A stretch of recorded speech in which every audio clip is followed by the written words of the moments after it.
Welcome to Mechanic.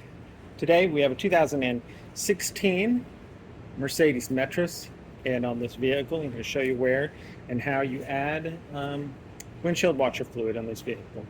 So we've got our washer fluid reservoir right here at the very front of the vehicle. This is still on the left side of the vehicle, your driver's side, and so we're just going to flip this cap up, and now we would be able to add our washer fluid into there.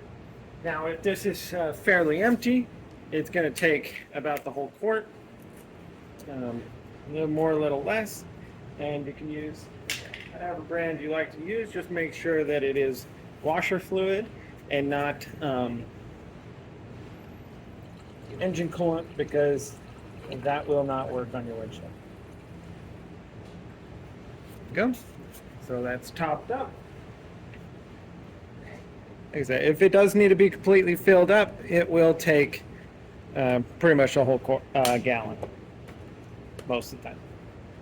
That's how where you would add your windshield washer fluid for your vehicle, and then it will go down. Now if you know that this is filled up and topped off and you're still not getting spray on the windshields and you're not hearing anything, you may have a fuse that's gone bad for the motor, or the motor itself has maybe gone bad, and so you would have to go through that process to replace that for your windshield washer fluid to work, so that you can have clean windows while you drive down the road. Thanks for watching Mechanic, where you can be the mechanic.